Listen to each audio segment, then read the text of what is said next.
నమస్తే. భగవద్గీతలో 3వ అధ్యాయం కర్మయోగంలో 12వ శ్లోకము. ఇష్టాన్ భోగాన్ హి వో దేవాః దాస్యంతే యజ్ఞ భావితాః తైర్దత్తాన ప్రదాయైభ్యః యో భుంక్తేస్తేన ఏవ సహ. సో భగవానుడు యజ్ఞాల యొక్క ఇంపార్టెన్స్ చెప్తూ ఈ నేచర్ని యజ్ఞాల ద్వారా సంతృప్తి పరిచిన వాళ్ళు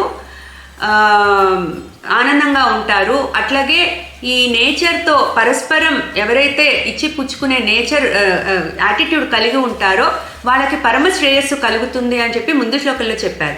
సో ఇప్పుడు ఏమంటున్నారు? ఇష్టాన్ భోగాన్ హివో దేవాః దాస్యంతే యజ్ఞ భావితాః. సో ఎవరైతే ఈ యజ్ఞాల ద్వారా నేచర్ని రెస్పెక్ట్ చేస్తారో, అంటే ఈ సాక్రిఫైసెస్ ద్వారా నేచర్ని రెస్పెక్ట్ చేస్తారో, అదే నేచరు వాళ్ళకి ఇష్టాన్ భోగాన్ అంటే వాళ్ళకి ఇష్టమైన భోగాలన్నీ కూడా ప్రసాదిస్తుందిట, అదే నేచర్.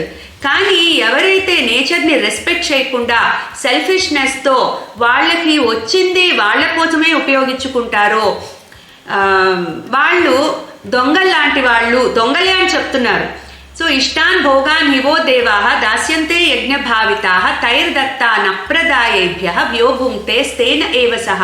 సో ఎవరైతే వాళ్ళకి నేచర్ ఇచ్చింది నేచర్కి తిరిగి ఇవ్వలేని స్థితిలో ఉంటారో, అటువంటి యాటిట్యూడ్ కలిగి ఉండరో వాళ్ళు దొంగలు అని చెప్తున్నారు. అంటే we have to respect the nature. మనం నేచర్ నుంచి చాలా తీసుకుంటాం. సో అదే నేచర్కి మనం తిరిగిచ్చే యాటిట్యూడ్ మనం కలిగి ఉండాలి అని చెప్పి భగవానుడు ఇక్కడ చాలా స్పష్టంగా చెప్తున్నారు. So we are part of this nature and ఆ నేచర్ని ఎప్పుడు మనం రెస్పెక్ట్ చేయాలి. యానిమల్స్ కావచ్చు, చెట్లు కావచ్చు, ఏదైనా కావచ్చు, నేచర్ని రెస్పెక్ట్ చేయాలి త్రూ సాక్రిఫైసెస్, త్రూ యజ్ఞాలు.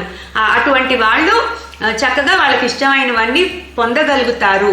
అట్లా లేని వాళ్ళు దొంగలు అని చెప్పి చెప్తున్నారు. క్లీన్ కృష్ణాయ నమః.